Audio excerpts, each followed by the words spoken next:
So yeah, guys, welcome back. This is day 3 of gravitation, and in the last class, I remember talking about gravitation potential energy. I mean, like how we define gravitation potential energy. The potential energy, we came up with an answer saying like you have two masses, m1 and m2, separated by a distance r or d. You can call anything, any value.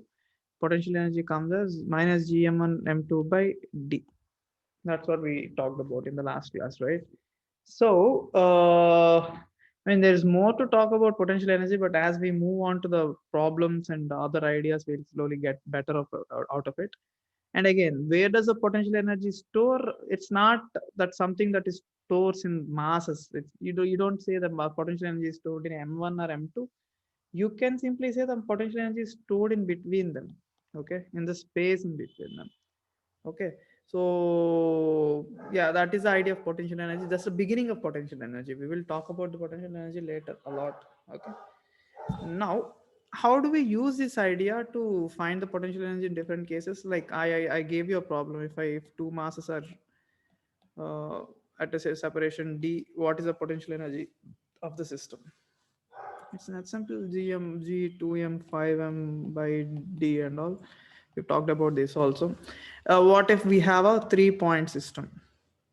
We simply take all the possibilities, all the three possibilities, write the potential energy of all the possibilities, like minus g m1 m2 by d, m1 m3 by d, m2 m3 by d. You simply write all the terms. If you have 4 mass system, you simply get 6 terms, right? That's what we thought. 1, 2, 3, 4, and you get 2 more terms like this. So all the 6 terms must be included in the potential energy. They simply give you questions like they simply give about masses in different positions, and they simply ask you to find the potential energies. Now, even after that, I gave a question saying, I'm not sure if you have, I have given this question. Let's start with a very easy question only. Like two masses, m and m, separated by a distance d, both are released, both are free to move. By the time they came to position like this, where the separation is d by 2, they gained some velocities because of the gravitational attraction. I'm writing v and v because the masses are equal. If only, I already told you in the last class, if only the masses are not equal, you also have to write m1 v1 equals to m2 v2 and bring the answer out of this. But in this problem, this is easy. So find the value of v. That is the question. Find the value of v. Initially, the masses are at separation d. Now the masses are at separation d by 2. When they started, there is no kinetic energy. V equals to 0, v equals to 0. Now they have velocities v, v. Try to find the velocities. I'm giving you 1 minute. Try to give me the answer.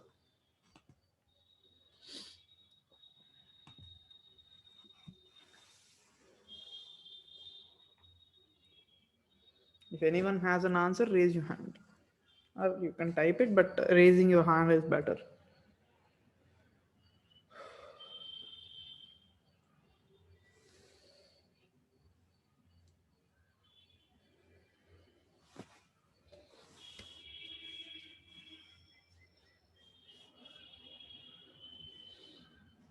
Any ideas, anybody? All you need to do is write the energy conservation before and after, and you'll get the answer.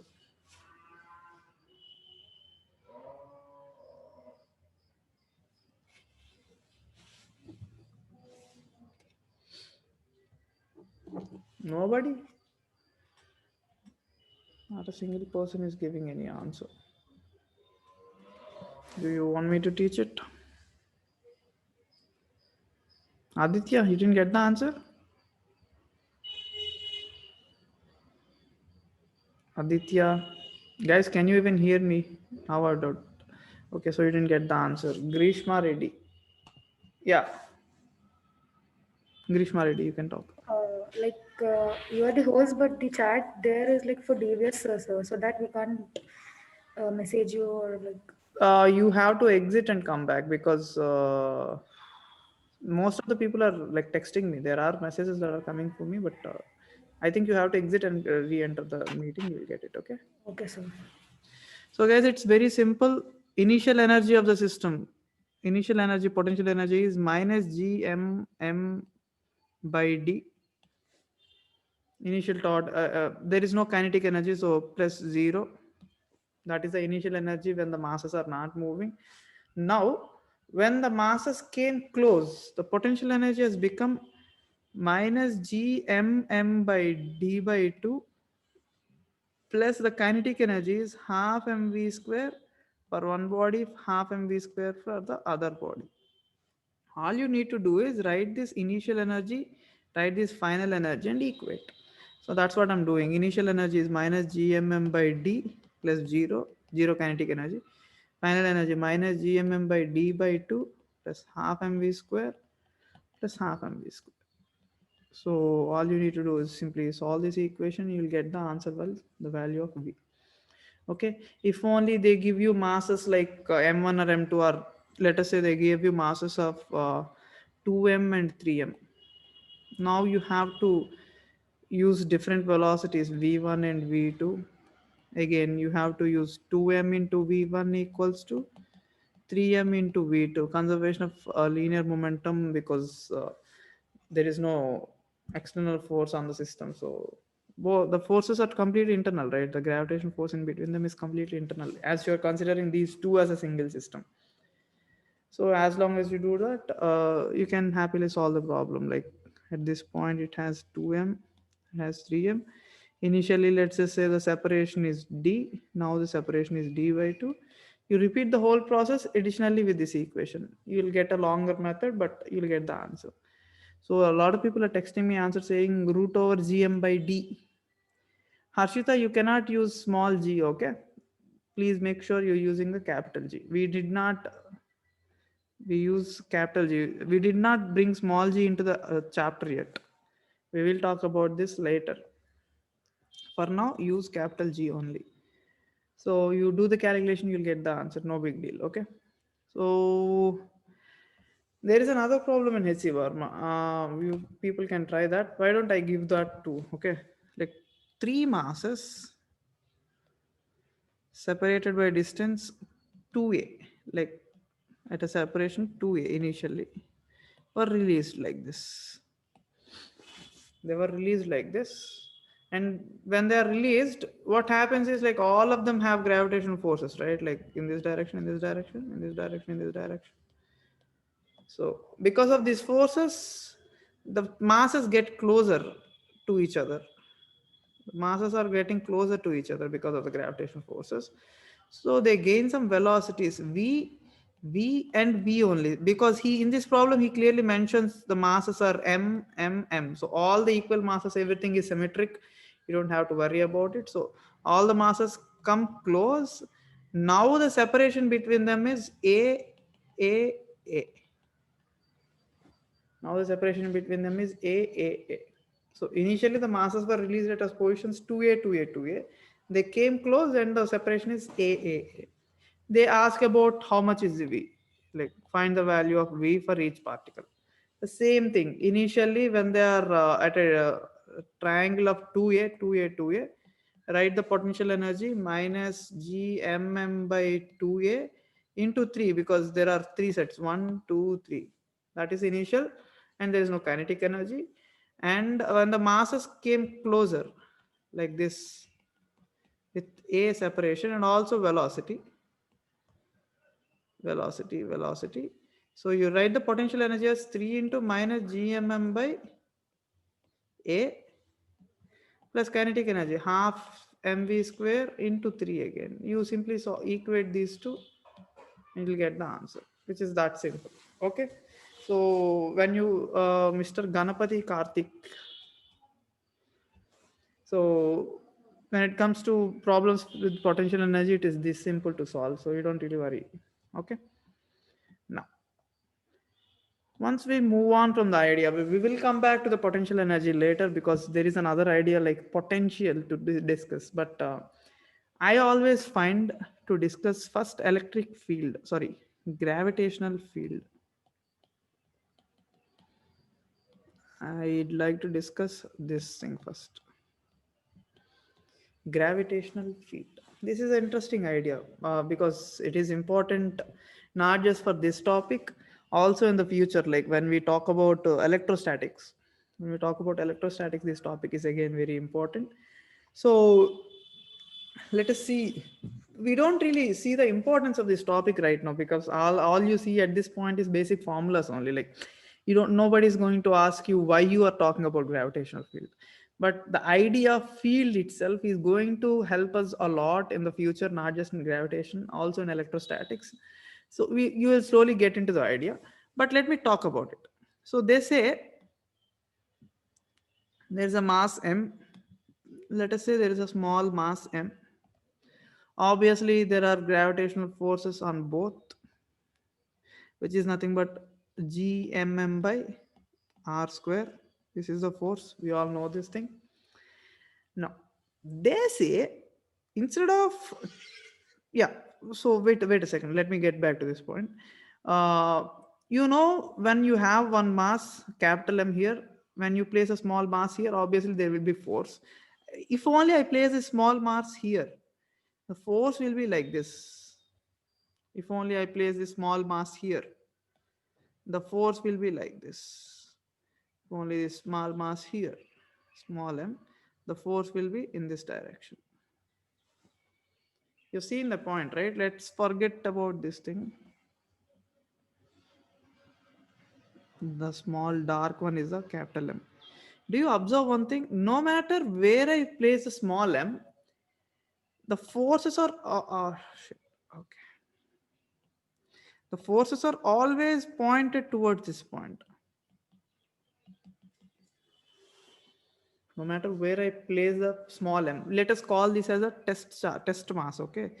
We call this as test mass. We simply are using it to test the behavior of this bigger mass, which is at the center, okay? You have this mass and you put this small mass anywhere in this space, it's always attracted towards a bigger mass. And we have the forces, like here we have gmm by r1 square. Let us talk about the force here, gmm by r2 square. Here the force is gmm by r3 square. Here it is gmm by r4 square. Like in different situations, different directions, and different values, but they're all pointed towards the center. So what they do is, instead of talking about the forces, or presence of this thing, they simply say the bigger mass is actually creating some field lines, some field lines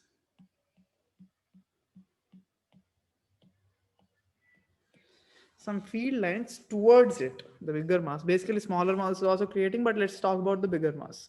The bigger mass is creating field lines towards it.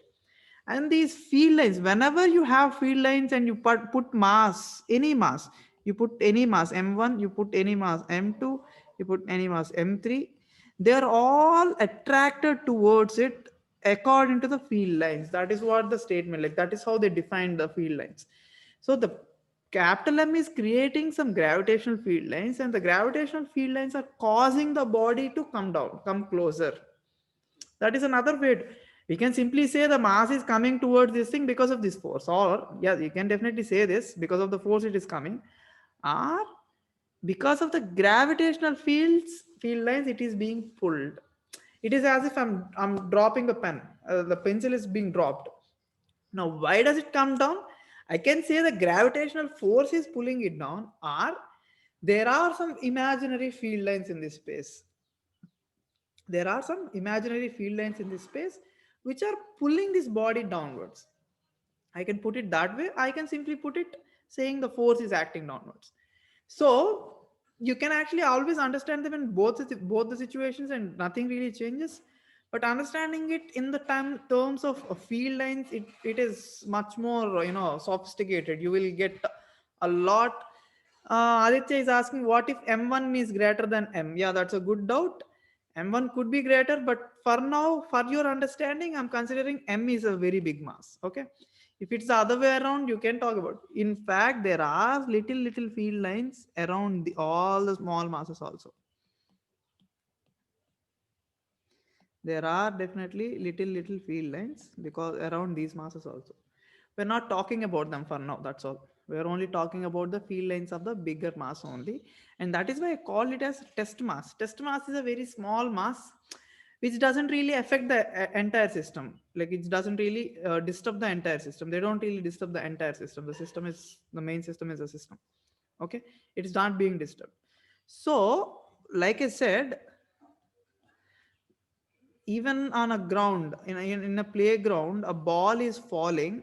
I can understand it saying it is a force that is causing it to fall down, or I can say there are some field lines in this space. There are some field lines in this space, and those field lines are causing it to move downwards. I can say it in the both the ways. Now, force is basically defined as, we already know, gmm by r square. The field is defined as, the gravitational field is defined in a different manner. Okay. So how they defined is, whenever you have a capital mass m, let us say, and because of this there are gravitational field lines that are in this direction, the field intensity, the value of field, like it's a physical quantity, it must have some value, right? It must have some value. So Aditya, if you have a doubt, please raise your hand. Please, guys, if you have your doubts, raise your hand. I can't do it parallel. What is it, Aditya?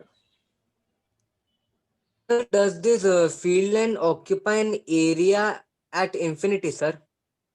It won't, obviously, you'll see that.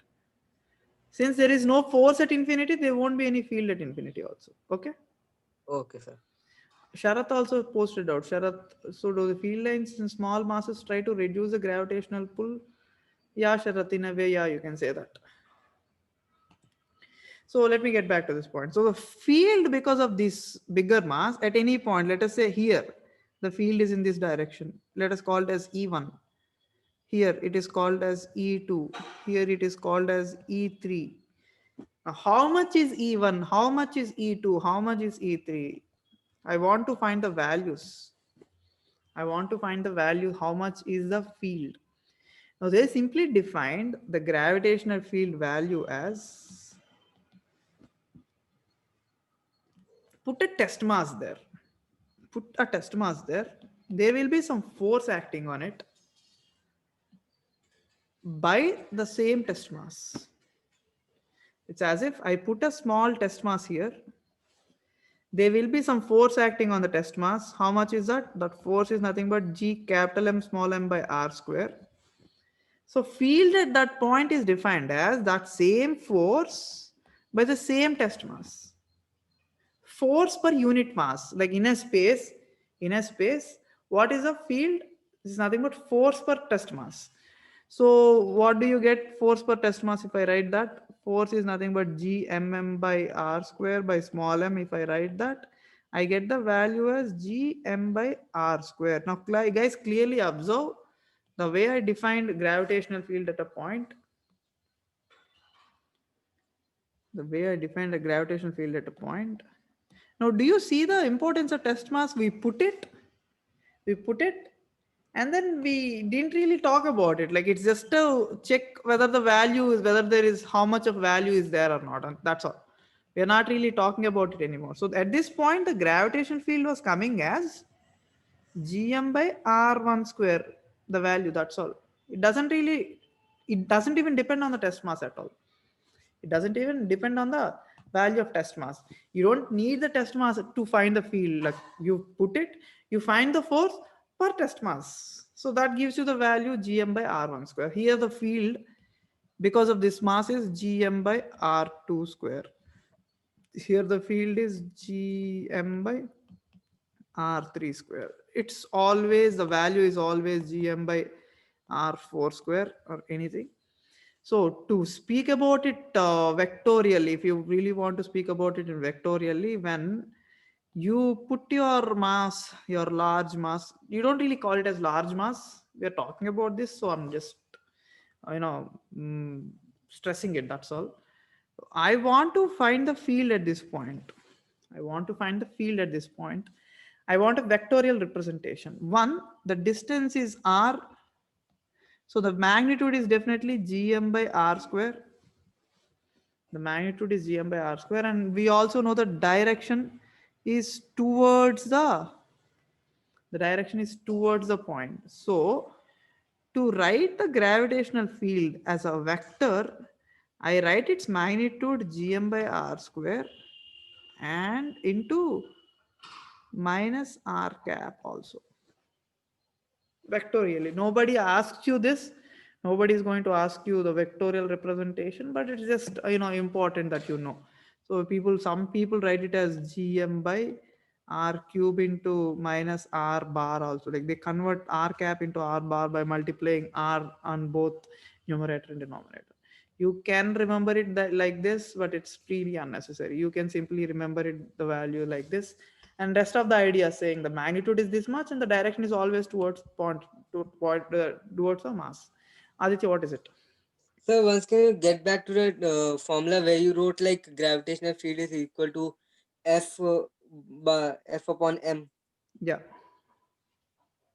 Okay. So isn't this the formula for acceleration what we used? That's a good question. Acceleration is actually gravitational field. That's a good question. Okay, sir. Yeah, you're seeing F by M, right? Which is nothing Yes, but sir. acceleration. So the acceleration that is a point mass will have, any mass will have, is nothing but gravitational field.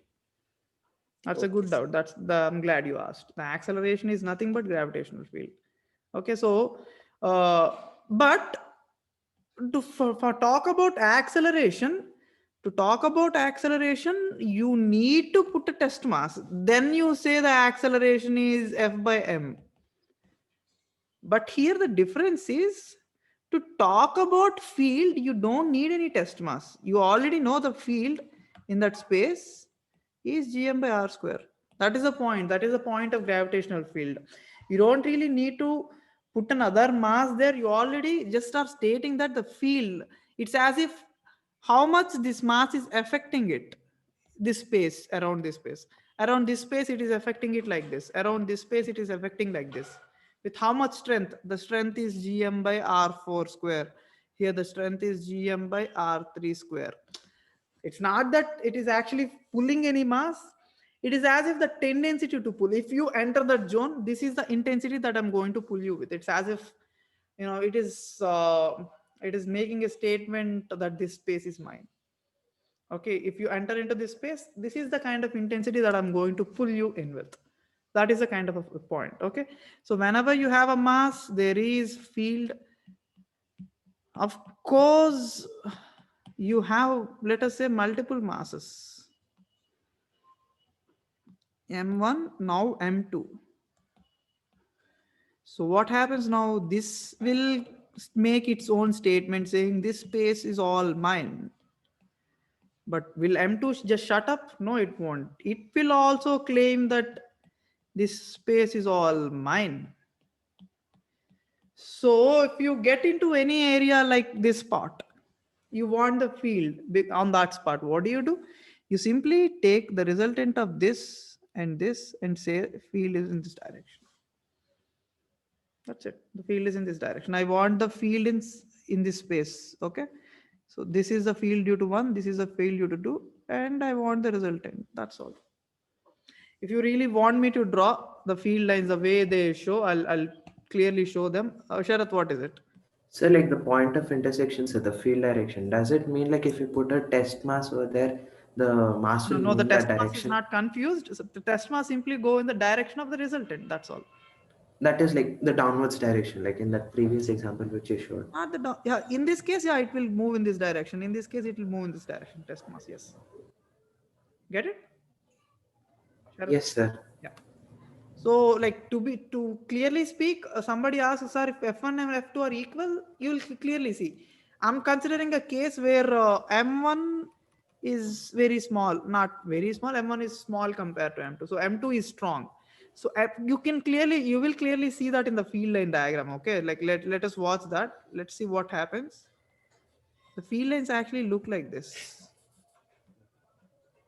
I'm sorry, I need to delete this bit. Because M2 is dominating, it will attract even these spaces also.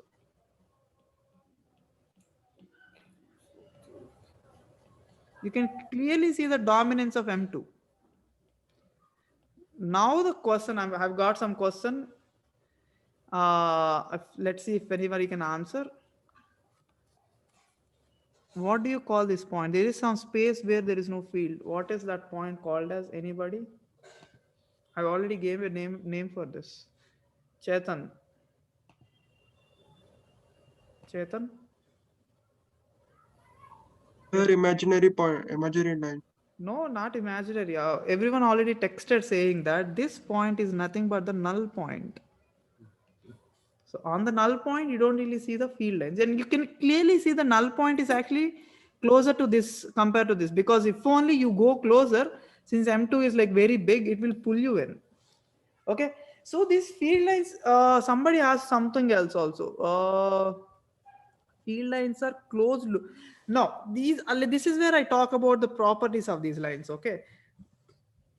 Now that we looked at the effective field lines of two masses, whenever I have two masses, let us say I have three masses, all the three masses are equal, m, m, m. Obviously the null point comes somewhere around here, we can say, and the field lines look something like this. I mean, I'm not drawing them exactly like in a proper way.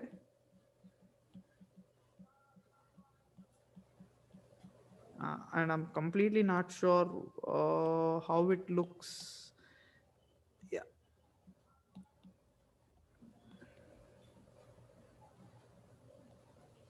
Okay.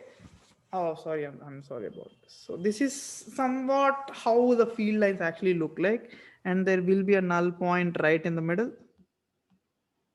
And there will be a null point right in the middle. Looking at the masses being equally distributed, you can clearly see all the three of them are actually pulling them equally. Now, important points. Every time this field line starts, it always starts at infinity. Every time it always ends at the mass. I'm not drawing them into the mass, but you should. Always, every field line should end at M. It should start at infinity. And they should not intersect. Once you draw the effective field lines, they should not intersect. The effective field lines never intersect. Yeah, previously when you draw them separately one by one, then they intersect. But like if you leave them intersected, which means if you put a test mass, it doesn't know where to go, in which direction it needs to go. But we do know that it will go in the resultant direction. So once you write the effective field lines, effective gravitation field lines, they should not intersect. I might have intersected a few of them here since I didn't draw them properly. But they should not intersect. That is one important point. The other important point is what? Yeah, they start from infinity and end at the mass. That is also another important point. Sharat says, say, dimensionally acceleration is nothing but field, but theoretically they are different, right? Sharat, yes, Sharat's got a really good statement here. Acceleration, we write F by M only, but we just defined gravitation. I keep saying electric field. If I say electric field, just forget, I mean, like, just understand that I'm actually trying to say gravitational field only. So I'm sorry, the gravitational field is defined by force by m only, force by m. But even though they look dimensionally equal, they don't really mean the same thing, because acceleration is when you put a mass and it is accelerating. Here you're putting a test mass and then you're just taking it out. Like in the end, you're only talking about gm by r square only. So even though they look dimensionally equal, like on a formula level, even though they look same, but theoretically they're not. They're not entirely the same things. Gravitational field intensity is like, it is as if it's as if a warning saying, like, if you come into this space, this is the kind of intensity that I'm going to pull you with. Acceleration is when you actually enter that space and I'm pulling you with the acceleration. Okay, I hope you get the difference. Sharat, you got anything to say? No. So guys, that is an important point. Let's just look into some questions. Like, you don't have to draw the field lines. you try to find the, I'm going to put three masses, M, 2M, 3M, at a separation A. I want the field at this point, the gravitational field at this point. Somebody raise your hand and speak. I mean, like, you can't type the whole answer, right? So one by one, you can give me the answers. Anybody? Aditya is asking, so sir, so is there a null point in between Earth and Moon? Obviously, Aditya, there is a null point between Earth and Moon. So somewhere in between Earth and Moon, there comes a space where you actually have find zero gravitational field. Okay, but that point clearly keeps on changing as Earth is moving, Sun is moving, Moon is moving. So the point is not a single point. And at that point, you can have gravitation field because of Sun and Mars and Jupiter.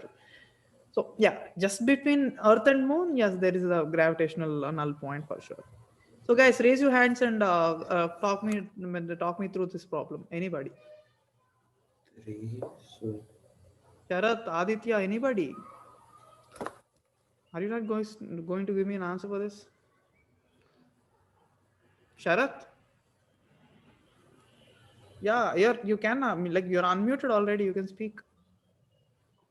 Sorry, sir, I forgot. Yeah. So, like, first we'll have to take the displacement, sir, like the distance between the masses and the given points, sir. Now, first of all, we're not trying to find the gravitational potential energy. I'm trying to find the field at this point because of all the three masses. So because of this mass, it will be in this direction. Because of this mass, it will be in this direction. Because of this mass, it will be in this direction. You getting my point? Yes, sir. So, like, we'll have to write the directions vectorially. Can you give me sir. the values here?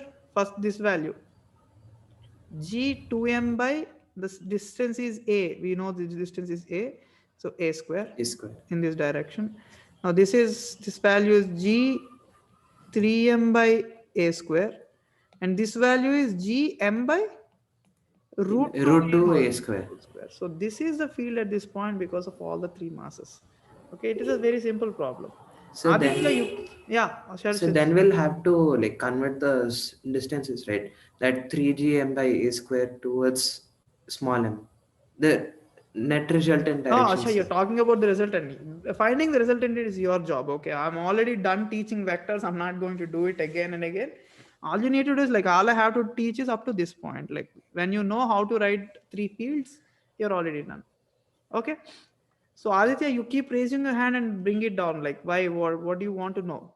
Is there a secret that Aditya? No, nothing. Okay. So guys,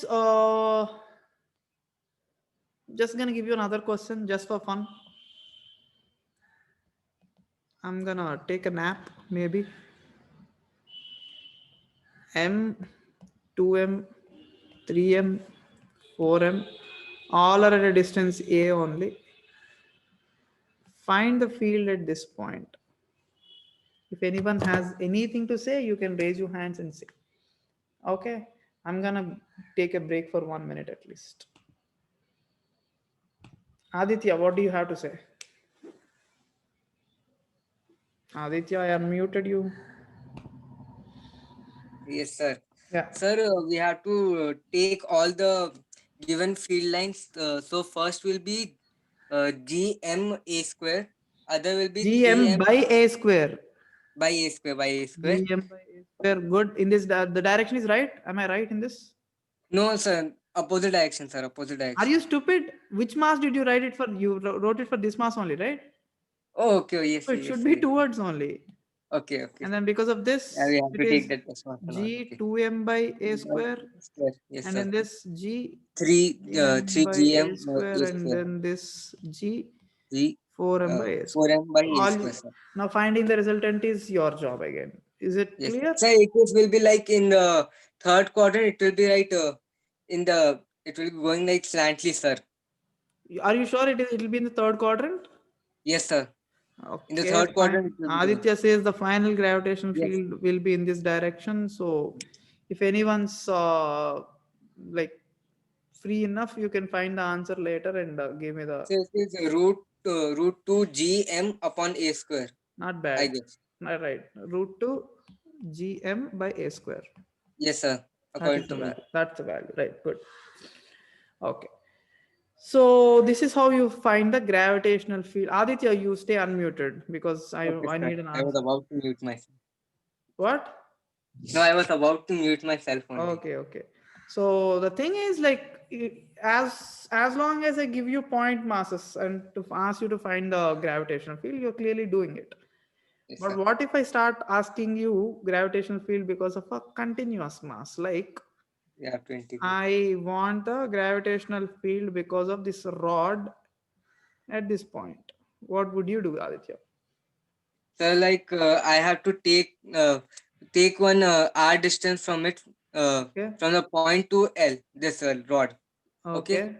Then now we should at least know the minimum distance from this one end to the That point, is sir. good. So let us say I mentioned this distance is A and this distance is B. So the length Yes, of sir. the rod So is I B have to minus A. integrate it from A to B, sir. I have to integrate it then. So all I have to do is take this small mass here, take this small mass whose mass is dm. I'll have to write the field because of dm, which is dE. So I'm going to write it. dE is nothing but G. Sir, that screen is coming, that lonely Uh, screen. yeah. I should subscribe to this thing. I'm using a free trial version for what? So 10 you years? better drag it somewhere in the corner, sir, so that if it comes out, it will be. You are a genius, man. Like, yeah, how? Why didn't NASA hire you already? So gm by gdm by r square, and all I have to do is write this dm again. Like dm is not dm, right? Like for this whole length of the mass, b minus length, the mass has m. I Yes, have sir. only dr length. The mass must be m by b minus a into dr. I put this mass here. So dE equals to g m by b minus a dr by r square. I have to integrate it from what? From A to B, we have to From integrate. A to B. I think you are the only student. Aditya, you're from CBSE? Yes, sir. I am from CBSE, sir. Yeah, I think you're the only student ever from CBSE to actually understand the point of integration. Sharath, Sir, here, why can't we use center of mass, sir? Like, can we use center of yeah, mass? the question, yeah, that's a good question. Like, why don't I just simply consider the whole rod at the center of mass and find the field? The point is, when we're considering center of mass, again, we are writing m1 x1, m2 x2, m3 x3. Here we are writing gm by r square. Even though you look at it dimensionally, they're not fitting together. Okay. So no, you cannot use the idea of center of mass to find the gravitational field. Don't ever do that. It only Okay. works with spheres, Like right? in your what? Yeah. It only works with spheres, right? Like using the center of mass. That is also coincidentally, like you'll find it, you'll clearly see when you take a sphere and do some stuff, you'll eventually find the same answer as a point mass. So it is just happening for sphere mass. You can prove it theoretically, but intuitively to understand, you need a lot of understanding about how a 3D space works. So don't do it. So Okay, sir. don't use a center of mass at all. All you need to do is simply take a small part and integrate. What time is it today? Already 2:30. When did we start? And I mean, I want you guys to do something here because we just found the field due to a rod. I mean, I didn't find it. I asked you to integrate it. You integrate it and tell me. Yes, sir. What if the mass is like this? A semicircular ring. I want the field at this point. Sir, I will think, sir, let's divide it into two quadrants. One in one set, it will be 1 and 2, other will be 3 and 4. So Okay. at least I can do like from R to this point I can do, and then I will do it into 2. That's my point. You have a lot of points, it seems, but no, that is not going to work. I'm sorry. Okay, then. But guys, before we start this thing, we are going to find the field due to this, and then we are going to find the field due to a a full circular ring about these points, like on the axis, on the center and all. And then we are going to find the field because of a hollow sphere. And then you're going to find the field because of a solid sphere. But trust me, all the methods that we are going to do to Sir, I find, think your screen paused, sir. oh, Nothing is drawn there after the ring. I think it's your idea, your stupid Yeah, idea. I think so. Ah, let me share it again. No, it wasn't your idea. Okay.